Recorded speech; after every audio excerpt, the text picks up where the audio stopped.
Beberapa jam kemudian, Dev dan yang lainnya tiba di sebuah bukit. Di bawah perbukitan terdapat gugusan rumah yang terlihat berantakan, namun jika diperhatikan lebih dekat, Anda akan menemukan bahwa rumah tersebut sebenarnya dibangun sesuai dengan 5 elemen dan bagua. Dan rumah-rumah ini berbentuk lingkaran, di tengah lingkaran itu ada sebuah bangunan, disinilah 5 sekte besar mengadakan pertemuan kolektif. Tuan Chen, disinilah letak 5 sekte besar. 5 sekte besar tersebut adalah Sekte Tianchen, Sekte Tianhai, Sekte Tianluo, Sekte Tianyu, dan Sekte Tianyang. Di antara mereka, pemimpin Sekte Tianluo, Tuan Luo, dianggap sebagai kepala dari 5 sekte besar, dan pemimpin Sekte Tianhai, Didirhai, adalah yang paling kejam di antara 5 sekte besar. 5 sekte besar ini dulunya memiliki satu nenek moyang, namun kemudian berkembang perlahan dan menjadi 5 sekte besar. Namun, 5 sekte besar selalu bekerja sama. Tidak ada perbedaan antara mengikuti satu sekte. Jika apa yang terjadi di lembah roh darah benar-benar kesalahan dari 5 sekte besar, saya harap Tuan Chen tidak impulsif, jika tidak, kita mungkin tidak bisa keluar dari 5 sekte besar. Timothy mengikuti Dev dan memperkenalkan 5 sekte utama. Oke, Dev mengangguk, Dev sendiri tahu bahwa masih mustahil bagi mereka untuk bersaing dengan 5 sekte besar. Melihat Dev setuju, Timothy membawa Dev dan yang lainnya menuruni bukit yang tinggi dan berjalan menuju wilayah 5 sekte besar. 5 sekte besar semuanya terselubung dalam formasi, dan ada tidaknya perisai energi dapat dilihat dengan mata telanjang. Di sisi formasi, hanya ada satu pintu masuk ke wilayah 5 sekte tersebut. Hanya saja pintu masuk ini dijaga oleh puluhan murid sekte. Siapa yang berani masuk tanpa izin ke dalam batas 5 sekte utama kami? Seorang penjaga berteriak keras. Tanah terpencil ini diambil alih oleh 5 sekte besar, setelah sekte didirikan, itu menjadi wilayah pribadi, dan yang lain tidak boleh masuk tanpa izin. Terlebih lagi, 5 sekte besar dianggap sangat kuat di wilayah ini, jadi tidak ada yang mau memprovokasi mereka. Rekan Taois, saya Timothy Seng dari keluarga Seng di Fancheng. Mohon informasikan kepada pemimpin sekte Luo. Timothy bergegas maju, mengeluarkan sekantong koin roh, dan menyerahkannya ke tangan penjaga. Ketika dia melihat koin roh, penjaga itu segera tersenyum, jadi dia menyimpan koin roh itu, mengangguk dan berkata, ternyata Anda adalah tuan dari keluarga Seng. Mohon tunggu sebentar, saya akan melapor ke Tuan Luo. Ketika Dev melihat pemandangan ini, dia tidak menyangka bahwa dunia surga dan manusia tidak berbeda dengan dunia sekuler, dan dia harus membuat penjaga gerbang bahagia, jika tidak, dia tidak akan bisa masuk melalui gerbang. Pada saat ini, di aula 5 sekte besar, beberapa pemimpin sekte sedang mendiskusikan urusan 5 pahlawan terkemuka. Apakah Dev itu terbang? Aku sudah berhari-hari tidak bisa menemukannya. Jika saya menemukannya, saya akan menjadi orang pertama yang mengupas kulitnya dan menjepitnya. Dia berani menyerang 5 pahlawan dari 5 sekte besar kita. Didir berteriak dengan wajah dingin. Master Sekte Yang, apakah Anda sudah membuat 3 penguasa dan 4 raja klan binatang itu mengaku? Master Sekte Luo memandang seorang pria paruh-baya yang mengenakan penutup mata. Orang ini adalah pemimpin Sekte Tianyang. Tidak, orang-orang ini sangat tangguh dan menolak untuk mengakui bahwa mereka membantu Dev membunuh 5 pahlawan luar biasa kita. Pemimpin sekte yang menggelengkan kepalanya dan berkata. Sekte Master Luo sedikit mengernyit dan ekspresinya menjadi serius. Katakan padaku, mungkinkah Dev sebenarnya tidak membunuh 5 pahlawan kita yang luar biasa, dan 3 kaisar serta 4 raja juga tidak membantu? Kata pemimpin sekte Luo. Bagaimana mungkin? Kita melihat dengan mata kepala sendiri bahwa tas penyimpanan 5 pahlawan jatuh dari tubuh Dev. Didir berkata, terkadang apa yang Anda lihat dengan mata kepala sendiri mungkin tidak benar. Saat ini, bukan berarti tidak ada tipuan. Kita harus berhati-hati agar tidak dimanfaatkan.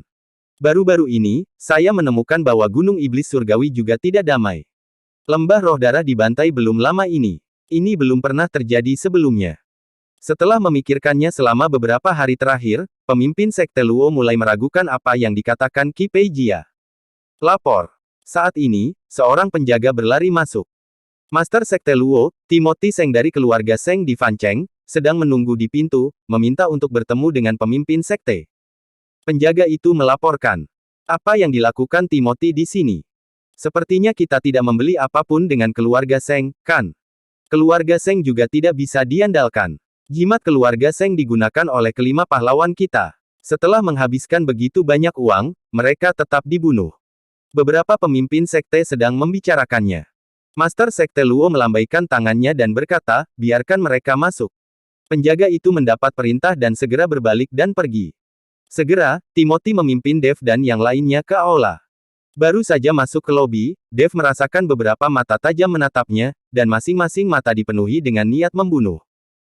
Dev sedikit terkejut, dia tidak mengerti mengapa orang-orang ini memandangnya seperti ini. Ketika Master Sekte Luo melihat Dev di belakang Timothy, dia sedikit terkejut, tetapi dia tidak mengatakan apa-apa dan meminta Timothy dan yang lainnya untuk duduk. Saat ini, seluruh aula dipenuhi dengan suasana mematikan, dan hampir semua mata tertuju pada Dev. Hal ini membingungkan Dev, begitu pula semua orang. Setelah beberapa menit, Master Sekte Luo berkata, Master Seng, saya ingin tahu untuk apa Anda berada di sini. Timothy melirik ke arah Dev, lalu tersenyum tipis dan berkata, Master Sekte Luo, saya ingin tahu apakah Anda tahu tentang pembantaian di Lembah Roh Darah. Tahu. Pemimpin Sekte Luo mengangguk tanpa malu-malu. Seymour mengerutkan kening awalnya, dia tidak percaya bahwa 5 sekte besar akan membantai orang-orang di Lembah Roh Darah. Lagi pula, tidak ada keluhan atau permusuhan, jadi mengapa 5 sekte besar melakukan ini? Tapi sekarang pemimpin Sekte Luo sebenarnya secara langsung mengatakan bahwa dia mengetahuinya, yang membuat Seymour mulai curiga bahwa 5 sekte besarlah yang melakukannya. Timothy tidak menyangka Master Sekte Luo akan menjawab dengan begitu tegas. Pemimpin Sekte Luo, karena kamu tahu, maka aku akan membuka jendela atap dan mengatakan yang sebenarnya. Kami menemukan tempat ini berdasarkan binatang badak roh, yang berarti aura dari 5 sekte besar pernah berada di Lembah Roh Darah. Aku ingin tahu bagaimana Master Sekte Luo bisa menjelaskannya. Atau apakah Master Sekte Luo tahu siapa yang membantai Lembah Roh Darah?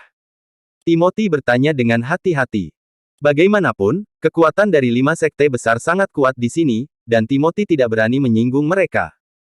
Timothy, apa maksudmu? Apakah kamu mengatakan bahwa 5 sekte besar kami membantai orang-orang di Lembah Roh Darah? Didir membanting meja dan berteriak keras. Timothy segera meminta maaf, Master Sekte Hai, Anda salah paham, saya tidak bermaksud seperti itu. Tuan Seng, kami memang pernah ke Lembah Roh Darah, tetapi ketika kami pergi ke sana, semua orang di Lembah Roh Darah telah dibantai. Sekte Master Luo berkata dengan jujur. Mengapa kamu pergi ke Lembah Roh Darahku? Seymour tiba-tiba berdiri dan menanyai pemimpin Sekte Luo. Lagi pula, 5 sekte besar tidak memiliki keluhan dengan Lembah Roh Darah, dan 5 sekte besar tidak sedang dalam perjalanan kembali, jadi mengapa pergi ke Lembah Roh Darah? Kami mencari dia. Pemimpin Sekte Luo menunjuk ke arah Dev. Mencari aku. Dev tiba-tiba menjadi bingung. Dia tidak mengerti mengapa orang-orang dari 5 sekte besar pergi ke Lembah Roh Darah untuk menemukannya. Dia bahkan tidak mengenal orang-orang dari 5 sekte besar. Mengapa kamu pergi ke Lembah Roh Darah untuk mencariku? Dev bertanya dengan bingung. Melihat Dev seperti itu, pemimpin Sekte Luo mendengus dingin, apa kamu tidak tahu kenapa aku mencarimu? Dev tampak bingung, tentu saja dia tidak tahu kenapa. Melihat tatapan bingung Dev, Didir membanting meja lagi dan berkata, kamu berpura-pura menjadi apa? Apa kamu tidak tahu apa yang telah kamu lakukan? Kamu hanya berpura-pura di sini. Tangkap dia dan berikan hukuman yang setimpal nanti. Maka kamu akan tahu apa yang telah kamu lakukan. Begitu Didir berbicara, lebih dari selusin murid sekte bergegas maju untuk menangkap Dev. Siapa berani? Scarlet, hantu tua Gunung Iblis dan yang lainnya mengeluarkan aura mereka pada saat yang sama, dan seluruh aula langsung berperang satu sama lain. Bersambung.